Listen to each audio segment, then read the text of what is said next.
Hi, it's me, Tim Dodd, the Everyday Astronaut. One of the questions I get asked most often is, who do you like better, NASA or SpaceX? Okay, here's the deal. You can't watch this video unless you've watched my other video, SpaceX versus NASA. Is that even a fair question? Seriously, you can't! I forbid it! I'll wait here until you watch that first.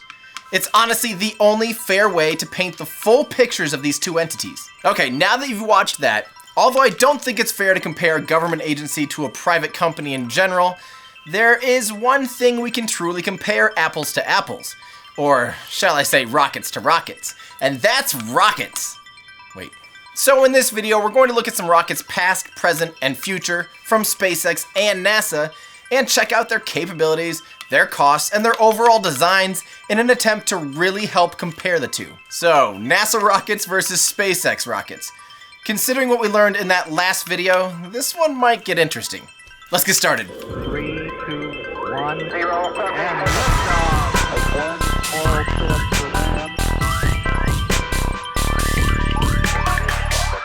Alright, since in our last video we helped establish the differences as well as the relationship between NASA and SpaceX, in that video you certainly should have watched by now, it's time we compare the rockets of NASA versus the rockets of SpaceX. So for starters, let's compare the two partially reusable launch vehicles that have similar capabilities.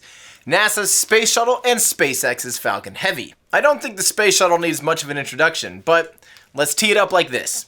The Space Shuttle is a gorgeous, reusable-ish spaceplane that launched between 1981 and 2011. There were 5 operational shuttles that flew during that 30-year span, covering 135 missions. The final design of the Space Shuttle was chosen by NASA based off a proposal submitted by North American Rockwell in 1972. The orbiters would be built by Rockwell International, which was later purchased by Boeing. The external tanks by Martin Marietta, which later merged with Lockheed. The SRBs by Thiokol, later Morton Thiokol, and finally ATK Thiokol. Wait, which now is Orbital ATK, and hold on, but now that's Orbital ATK, a space division of Northrop Grumman. This is harder to keep track of than a royal family. Okay, anyway, where were we? Oh yeah, the Space Shuttle. I can't even watch videos of it without getting a little emotional. It really is beautiful and awe-inspiring. And for SpaceX, we have the Falcon Heavy. Do we really even need to explain the Falcon Heavy? I feel like that's all we ever talk about these days, but okay. Here's a quick version. Falcon Heavy is SpaceX's third launch vehicle, which is up to almost 90% reusable. It's basically 3 of their Falcon 9 rockets put together to form a heavy lift launcher. Its first launch was on February 6, 2018, and put Elon Musk's personal Tesla in deep space. The mission was a huge success. Not only for landing 2 out of the 3 boosters, or by creating the coolest and most awe-inspiring images of a straight-up car in space, but also by making a giant display of a spaceflight event, arguably for the first time in the 21st century. Falcon Heavy really created some buzz. I did a video about my experience seeing Falcon Heavy from only 3 miles away and answering the questions of why. Why Falcon Heavy and why a Tesla in space? It's one of my favorite videos, so if you haven't already watched it, definitely check it out. Okay, it's numbers time! The Space Shuttle stood at 56 meters or 184 feet tall, which isn't that much taller than just the first stage of the Falcon Heavy, which altogether stands at 70 meters or 230 feet tall. The Space Shuttle's diameter is kinda hard to measure. The big orange external fuel tank measured 8.4 meters or 23.5 feet wide. The orbiter itself had a wingspan of 23.7 meters or 78 feet, and each of the white solid rocket boosters on either side of that orange fuel tank were 3.7 meters or 12 feet wide. And believe it or not, that's the exact same diameter of the Falcon 9 and Falcon Heavy cores. Obviously, the Falcon Heavy has 3 cores, so altogether it's 12.2 meters or 40 feet wide. Next, let's compare the thrust of the 2 vehicles. The Space Shuttle was crazy powerful. More specifically, those massive solid rocket boosters were crazy powerful. Combined, the 2 solid rocket motors produced 25,000 kilonewtons or 5.6 million pounds of thrust. Then the space shuttle had 3 main liquid engines known as RS-25s, which produced another 5,200 kilonewtons or 1.2 million pounds of thrust for a total of 30,200 kilonewtons or 6.8 million pounds of thrust. Then Falcon Heavy. Although the most powerful rocket currently flying, it's a fair amount less powerful than the space shuttle, with a total of 22,800 kilonewtons or 5.1 million pounds of thrust. In the grand scheme of rockets that have flown, the Falcon Heavy is only the 5th most powerful, coming in after the Soviet Union's N-1 moon rocket, which technically flew, but all 4 flights ended in a rapid unscheduled disassembly, NASA's Saturn V moon rocket, the Soviet Union's Energia rocket, which carried the Buran space shuttle, and lastly, the United States' space shuttle. Don't get me wrong, the Falcon Heavy's amazing, but it's easy to forget about the giants that preceded it. So who cares about thrust? What's the actual capability of the vehicles? Well, the space shuttle was kind of weird, because technically, it could get the orbiter, which weighed 68,500 kilograms or 151,000 pounds empty, plus up to 27,500 kilograms or 60,000 pounds of payload into orbit. But since the orbiter portion wasn't part of the payload, we'll have to stick with that 27,500 kilogram payload capacity, as that's what was actually delivered to space. The Falcon Heavy, on the other hand, can put 63,800 kilograms or 140,000 pounds into orbit when fully expendable, which it probably won't do very often. When all 3 cores are to be recovered, which it sounds like they'll probably do most of the time, the payload capability is about half that, so around 30,000 kilograms or 66,000 pounds into low Earth orbit. And since the whole point of the Falcon Heavy is to reuse as much of the vehicle as possible, let's go ahead and quote that 30,000 kilogram as its usable payload to orbit. So how about price? I'm sure we have an idea where this is going. Although the space shuttle was able to reuse many of its components, due to massive refurbishment costs, paying for the safety and the redundant hardware required for humans on cargo, and design compromises, the space shuttle wound up being very, very expensive. It's hard to really get an exact number on this, but the entire shuttle program cost $210 billion to design, manufacture, run, maintain, and fly.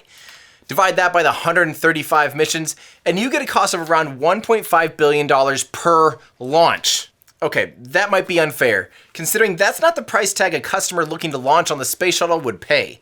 The sticker price for a space shuttle was quoted at about $450 million per mission. The Falcon Heavy, on the other hand, has a sticker price of only $90 million when being reused, but it might cost up to about $150 million if being expended. So we're going to stick to that $90 million reusable price, as that's what we're quoting for payload capability. Last, let's compare the price per kilogram ratio of each vehicle. The space shuttle, if we're quoting the launch cost of $450 million and a 27,500 kilogram payload, comes in at $16,363 per kilogram. The Falcon Heavy, on the other hand, at a launch cost of $90 million and a $30,000 payload capability, comes in at $3,000 per kilogram. Whoa, so more than 5 times cheaper. Despite the space shuttle aiming to bring the cost of space down by being reusable, it took until a private company used 21st century innovation, cost-cutting manufacturing techniques, and potentially reckless amounts of tweaking to actually make that dream a reality. Next, let's compare 2 upcoming launch vehicles from both NASA and SpaceX. NASA's next generation launch vehicle is called SLS, or the Space Launch System. SLS is NASA's push to get humans back into deep space for the first time since the Apollo missions. Its design is rather interesting, mostly utilizing space shuttle era components. As a matter of fact, you can literally see the space shuttle everywhere you look. That big orange fuel tank is essentially just a stretched version of the shuttle's external fuel tank. The 4 main engines are literally reused RS-25 engines from previously flown shuttle missions. And those massive solid rocket boosters on the sides are 5-segment versions of the 4-segment boosters used on the shuttle. The upper stage, at least for the Block 1 version currently being built, is the interim cryogenic propulsion stage, which is pretty much just the upper stage of ULA's Delta IV with a single RL-10 engine. By the way, the RL-10 engine is crazy efficient and super awesome, albeit super expensive. This Block 1 will fly with NASA's Orion spacecraft, a bigger and deep space ready follow-up to the Apollo spacecraft, rated to actually get humans to Mars. Yes. We hope to see the first flight of the SLS in 2020 with the first exploration mission, or EM-1. SpaceX's upcoming rocket is the BFR, or Big Falcon rocket. The BFR is essentially SpaceX's Mars rocket, capable of sending up to 100 people to Mars and back. This thing is full-blown nuts. The booster portion of the rocket will have 31 methane-powered Raptor engines and will be fully reusable. The upper stage spaceship portion will have 4 vacuum-optimized Raptor engines and 3 sea-level ones for a total of 7. The ship is primarily made of an advanced carbon composite material and is designed to be fully reusable. So much so that SpaceX envisions it being used as a point-to-point transportation system here on Earth. We've previously done a really deep rundown on the BFR and compared it to some other rockets, so if you want to learn more about its development, be sure and check out this video. SpaceX hopes to test the BFR in 2019 and flying it by 2020. That's pretty ambitious, even for SpaceX. So let's start with Block 1 of SLS, since that's what we know will for sure fly here soon. SLS Block 1 will stand at 98 meters or 322 feet tall. Not bad, but definitely shorter than the current version of the BFR, which is 106 meters or 348 feet tall. Although rumor has it, it's probably already grown taller than that. Go figure. SLS's diameter, at least at the core of the vehicle, is that 8.4 meters or 27.5 feet wide, which is just slightly under the 9 meters or 30 feet wide BFR. Next, we've got thrust. The SLS's 5-segment boosters are stupid powerful. Combined, they're almost as powerful as the Saturn V rocket. Together, they produce 32,000 kilonewtons or 7.2 million pounds of thrust. Then, the core stage produces another 7,400 kilonewtons or 1.6 million pounds of thrust. Together, the first stage produces 39,400 kilonewtons or 8.8 million pounds of thrust. Dang. But how about the BFR? The BFR's 31 Raptor engines produce a whopping 52,700 kilonewtons, or 11.8 million pounds of thrust. That's more than 2 Falcon Heavies combined. So how about capability? SLS Block 1 can put 70,000 kilograms or 150,000 pounds into low Earth orbit, which is only about half that of the BFR, which can take 150,000 kilograms or 330 pounds to low Earth orbit. Now, the really big question: cost. To date, the development cost of the SLS and the Orion capsule together is an astonishing $28.3 billion. And so far, the SLS hasn't launched yet, and the Orion capsule has only flown once on a heat shield test, and that lasted about 4 hours. But we're dealing only with the SLS rocket itself, which to date has cost around $12 billion. That being said, once all the systems are set in place, it looks like the cost per launch vehicle is estimated to be around $500 million. So I guess development costs aside, we'll use that $500 million number. Reluctantly. Now here's where things get silly. Industry estimates show the cost of the BFR to be around $335 million per vehicle.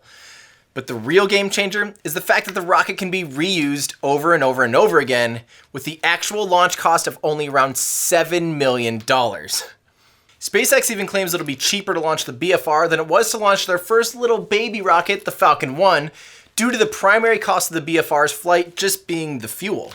Say the BFR winds up not even being reusable at all, which I wouldn't bet on. Even a single $335 million launch vehicle with this kind of capability is still massively impressive. So let's not even do a cost per kilogram ratio of these two. I think that's besides the point. These two vehicles demonstrate where I feel like a lot of criticism comes in with NASA. With almost $12 billion put into a launcher that hasn't flown once, and with money being thrown around with every changing decision, it's easy to see why there's strong opposition to SLS. I think the problem's twofold. Number one, the SLS has no real clear-cut objective. If NASA and Congress once and for all said, we're developing a moon base and a lunar station in 5 years and we're gonna do it with the SLS, I think a lot more would get done. But what preluded SLS was the Ares 5 rocket, which was supposed to return us to the moon. And then that turned into SLS, which is destined for Mars, but then destined just for an asteroid. And then maybe now just one Europa mission, and other than that, who knows? Number two is the sunk cost fallacy. That's the idea that we've already poured $20 billion into this program. We might as well keep going and get something out of that investment rather than scrapping it. But what happens when it changes every other year and we never get to the point of actually seeing it fly? SLS was initially supposed to fly in 2018, with a cost of $7 billion. We're well beyond that now, and the end still isn't in sight. Despite many of the components being completed and most of the vehicle physically ready, we're still a couple years from even seeing it fly. But put me down as a card-carrying sunk cost fallaciest. We are so dang close to actually seeing it fly. At this point, I don't care if it flies once, twice, or 30 times. I need to hear those massive SRBs rip the sky apart, and I want to see those incredible RS-25s do some work instead of sitting on a shelf to rot somewhere. That being said, and this pains me to say this considering I have several good friends who work on SLS and Orion, with the inefficiencies, the budgetary problems, and the lack of a real clear and dry purpose, I think the SLS/Orion program needs to be reconsidered. Either it needs a very clear and concise purpose for its existence, or it needs not exist at all. And with the current budget of around $2 billion a year in development costs, NASA could launch 13 expendable Falcon Heavies a year, or 6 expendable BFRs. It's really hard to imagine a scenario where one SLS would be better than 13 Falcon Heavies or 6 BFRs. And again, I don't think it's really fair to compare programs purely on a per dollar amount like this, but I really do think this all needs to be reconsidered. It really feels like NASA and/or Congress are pushing to build a rocket to nowhere. I would much rather they have a clear mission drawn up first, then develop the rocket based on that mission. Not build a rocket and hope a mission comes up that needs it. Speaking to this note, SpaceX President Gwen Shotwell mentioned in a recent TED Talk the beauty of starting with a clean slate on a rocket. SpaceX's rocket design is physics-driven, first and foremost. There are no predefined requirements. No one's saying, hey, we have this engine sitting around, let's just use that. Or, this company already makes this component, use it. Okay, I'm done comparing rockets. Let's go ahead and wrap up with one final note to chew on. So, to summarize my thoughts on NASA building rockets. At one point, building super advanced rockets was something too risky, too out there, and too audacious for anyone but a massively funded government program could do. But now, rockets are becoming relatively easy to build, well understood, and most importantly, profitable. So my personal belief is, I think it's time NASA stops building rockets. The money put into the SLS and Orion program could do amazing things scientifically. With the annual budget currently poured into SLS, with each year, NASA could launch a Curiosity rover, or send another Cassini-class mission out to a gas giant, or even launch another Hubble Space Telescope. The universe is big. There's so much exploring to do. And that's what I think NASA's primary mission should be. To explore space, do the science that's pushing our understanding of the universe, and continue to employ the greatest minds to make massive breakthroughs in propulsion, habitats, exoplanets, humans' health in space, and even what it takes to live on other planets. And SpaceX, you just keep being SpaceX. Dream big, help bring that cost of space down, and someday complete your mission of making humans a multi-planet species. I know of a few organizations that'd love to help make that happen. NASA and SpaceX, as well as all other private companies, will continue to work together, and they'll literally broaden our horizons.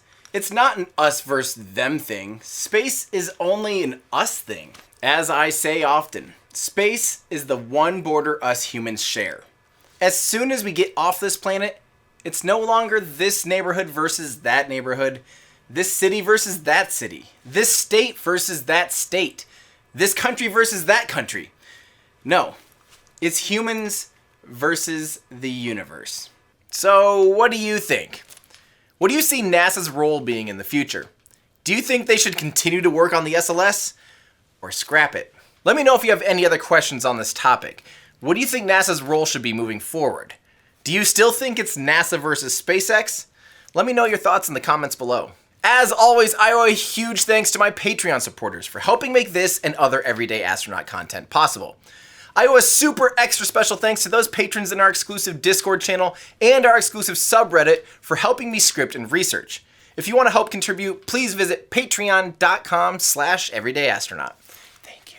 Don't forget to check out my web store for shirts, hats, mugs, prints of rocket launches and other original artwork, and lots of other fun stuff at everydayastronaut.com/shop. And as always, all the music in my videos is original. Feel free to check it out at soundcloud.com/everydayastronaut. Tell a friend. Thanks everybody, that does it for me. I'm Tim Dodd, the Everyday Astronaut, bringing space down to Earth for everyday people.